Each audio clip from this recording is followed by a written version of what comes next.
Welcome to a new addition to the YouTube channel. It's a toy review and sketch. I'm pretty excited about this, so without further ado, let's dive right on in.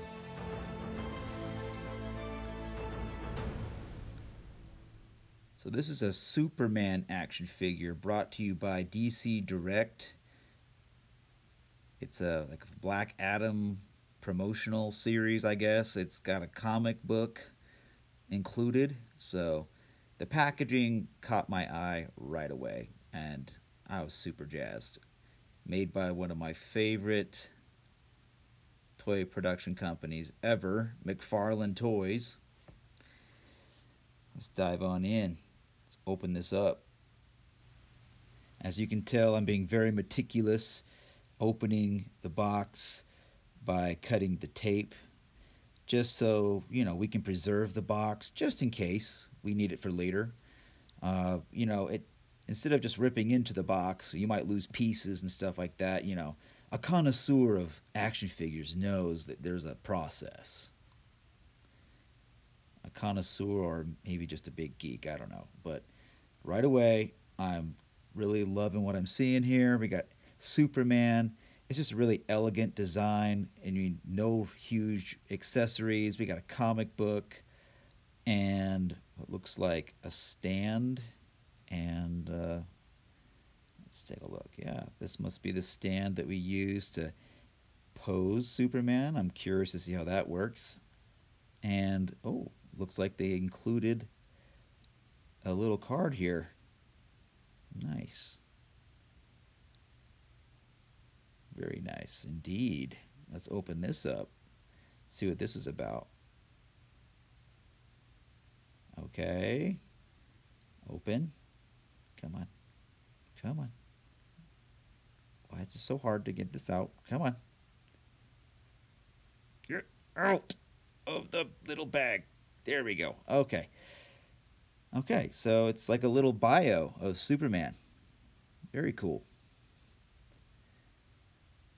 All right, well, going to clean up our little station right now so we can kind of just explore more of what we have here.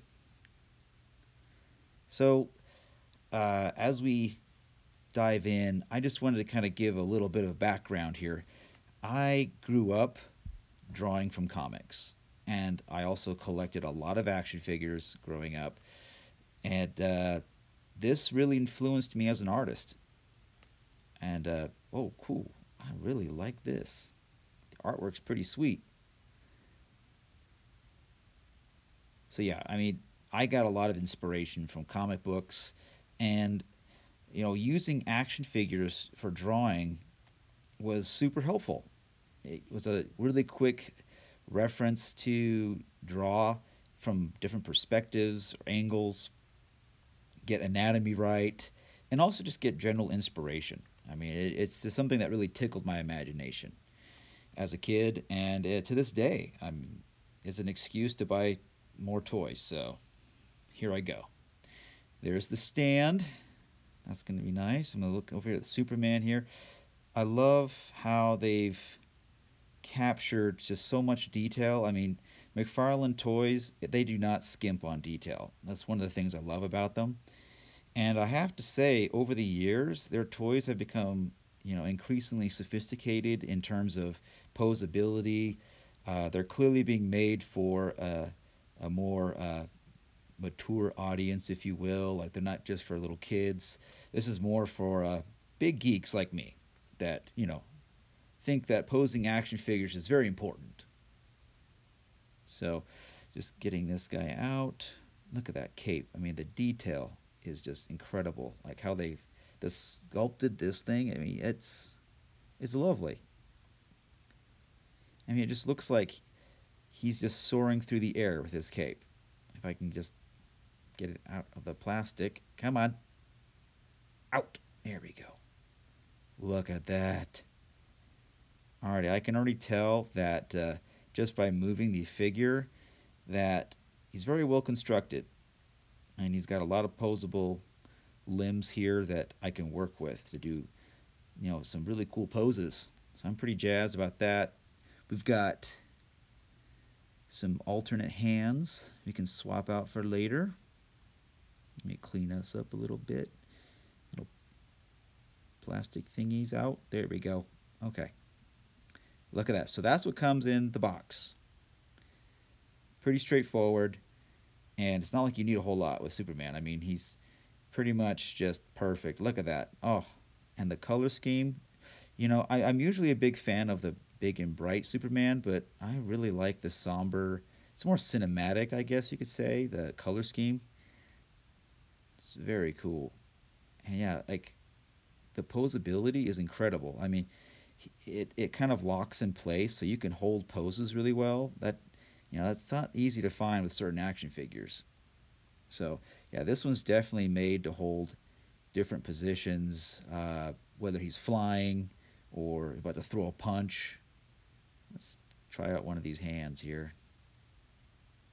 Swap it out. Let's make sure we put the right hand on, as in the left hand for the left arm.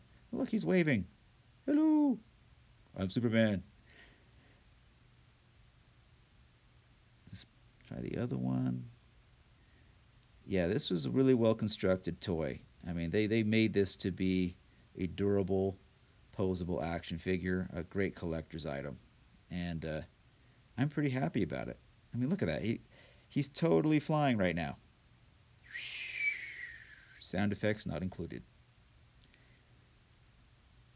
Okay, let's try to see about this stand here. Should be pretty straightforward. I did go to college. So, and snap. Okay, see? Even I can do it. Look at that. Oh, it's like a little claw here. Hey, look at the claw. You're scared of the claw. Name that movie. It's a good movie if you haven't seen it. I highly recommend it. The claw.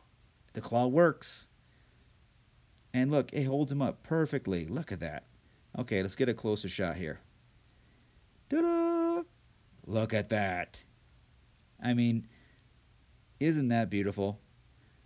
I think I've found my pose that I want to use for our next segment here.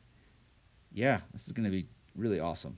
So I'm going to use this pose, take a snapshot, and then we are going to do a sketch based off of that pose.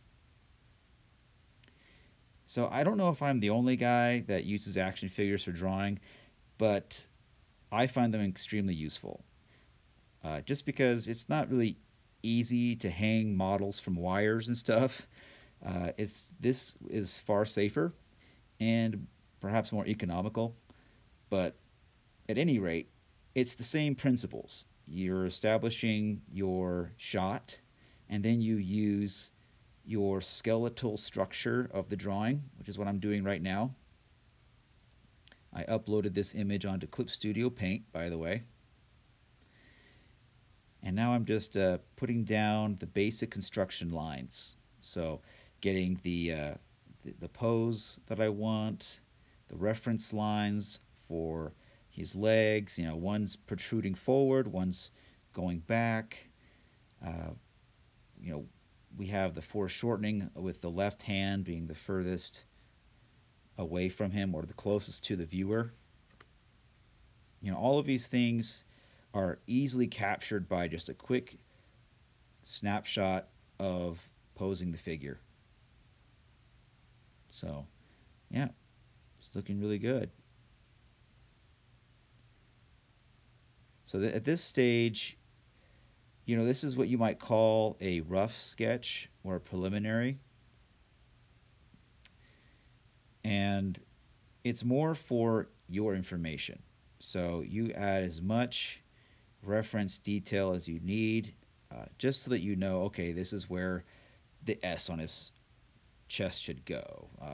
This is where the cape should go. And from there, I've just started diving into the inking process.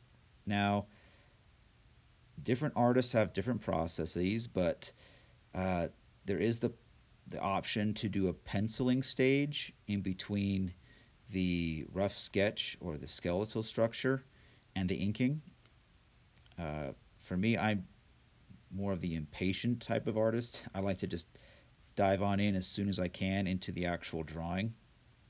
But it's about what works for you, and you can add additional details that you want to ink over later. And for our intents and purposes, for the sketch, I just dive right into the inks. Yep, it's looking fun. Very nice. Cool, cool. So yep, just putting down the lines. So you can see here he's got this cool like cuff thing at reminiscent of his new 52 look. It's when they kind of revamped his costume, made it look more Kryptonian in origin versus just sewn together by Ma Kent back in Kansas. It was just a way to kind of help explain the look. I didn't really quite care for the design that omitted or left out his overpants. I just think it's part of the classic look, which is why I'm super stoked with this design. I think it encapsulates some of the modern innovations along with the still capturing the classic iconic look of Superman that's endured over decades. In some of the comics, they try to explain the overpants as part of Kryptonian dress, like their culture and stuff. I thought that was kind of clever. But in the movies, they've tried to I don't know, modernize him, and to I think a fault. There's something about Superman that you really can't shave out too much without compromising the whole. I mean, he's one of the most iconic superheroes for a reason, not just because of his powers or his unique backstory, but also just because of the type of hero that he is. I mean, he's very idealistic, and I just feel like in the movies they've tried to make him more dark, I guess, in competition to Batman or other more gritty characters or anti-heroes, but I just never see Superman as an anti-hero. He is the quintessential hero in terms of superheroes and just that type of storytelling. He doesn't need to be dark or gritty. He's Superman. And that being said, this is a grittier, more somber, aka cinematic version of Superman in terms of an action figure. He's got a very specific expression that I captured here that, he looks like he's about to throw a mean punch, like he's about to get down to business. So, there is a time and place for Superman to, throw it down. But even still, there's a quality about him that's still very, what can we say? He's a Boy Scout. He is the idealistic Boy Scout with powers. And I kind of love it for that. I mean, he's just one of my favorite superheroes of all time. Which is one of the reasons why I had to start off this new segment of videos with Superman and also with a McFarlane toy. Growing up in the 90s and early 2000s, McFarlane toys were just the coolest toys you could find at any regular toy store or comic book shop. The level of detail, the creativity, there's no real comparison to it except maybe some wannabes that are coming out now, and there's some good stuff coming out now with other brands. I think people are catching on to the collector's market, but McFarlane Toys set the standard like no one else. And besides the company, which I enjoy their product, I really am also a huge fan of Todd McFarlane, the founder. He started off as a comic book artist for one of the big companies, and soon after developed his own intellectual property, Spawn, and co-founded and still helps run Image Comics, which is an independent artist and independent creator platform, which honestly was the first of its kind and still stands apart as one of the most preeminent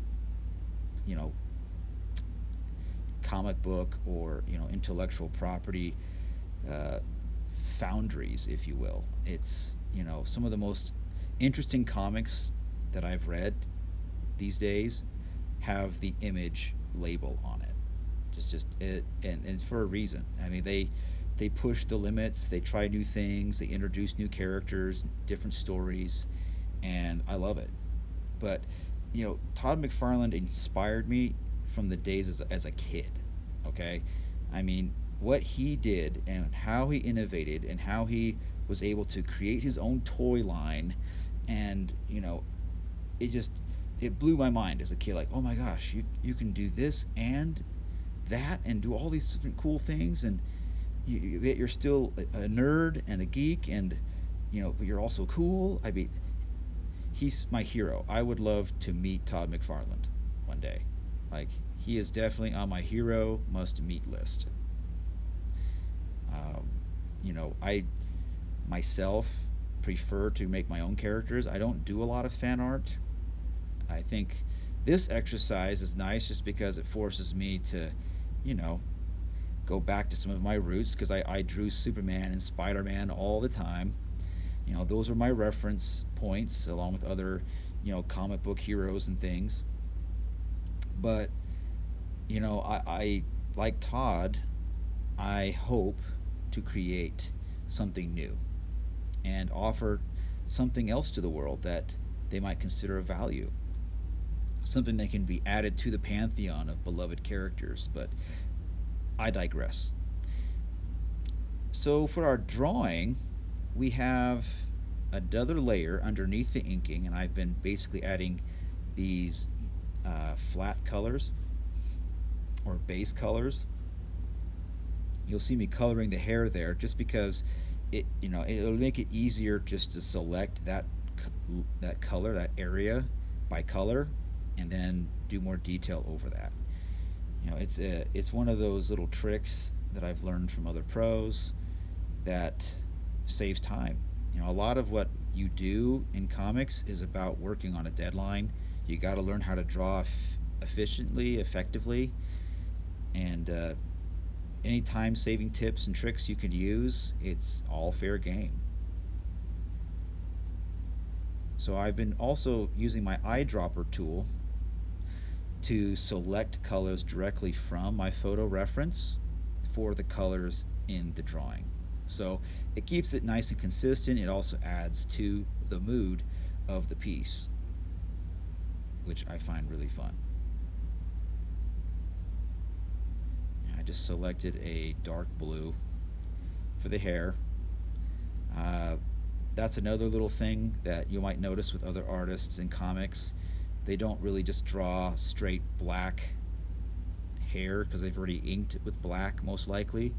And you might see a lot of hair that's getting a little bit of an accent, or like a dark, almost black, gray, or blue.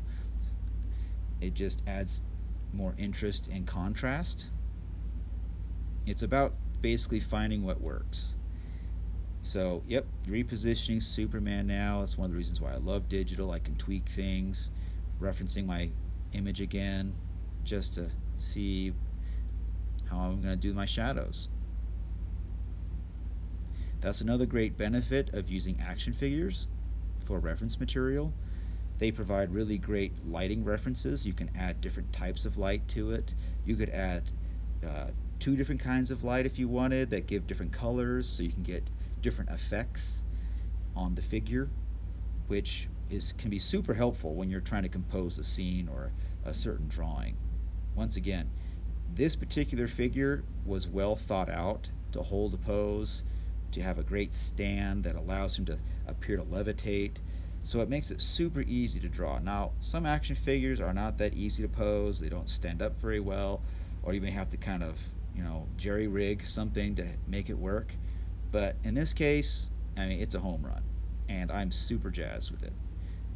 I've said jazz more than I should in this video, but here we go. Once again, eyedropper tool, selecting colors from the reference photo for a quick, okay, this is what my shadow is going to be, slightly darker but still in the same zone of color. It just helps save time, so you're not necessarily guessing, and it looks good. It looks consistent.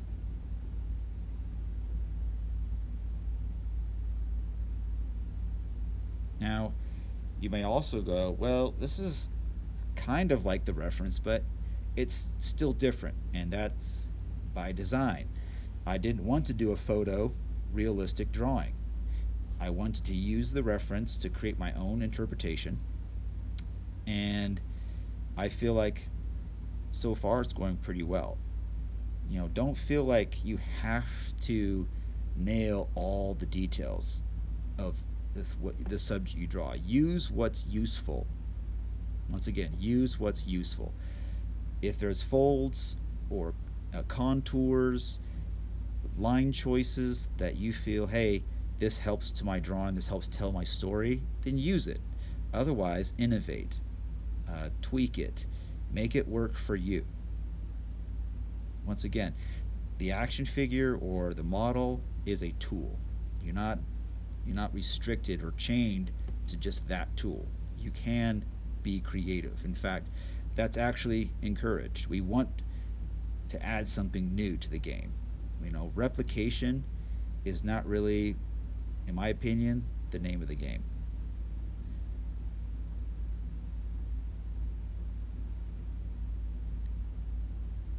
So I'm adding a background. I sometimes do, sometimes don't. I myself, I struggle with backgrounds still. They're not my favorite, but they are important. I mean, they help convey a story, and they put your figure into a setting that can help reinforce what it is you're trying to say. In this case, Superman, he flies, so it's a cloudscape, and instead of just fluffy clouds on a blue sky, I want it more overcast, more ominous, like he's coming through this overcast, stormy cloud area, about to lay down some serious truth, justice with some American way on the side. It's like boom.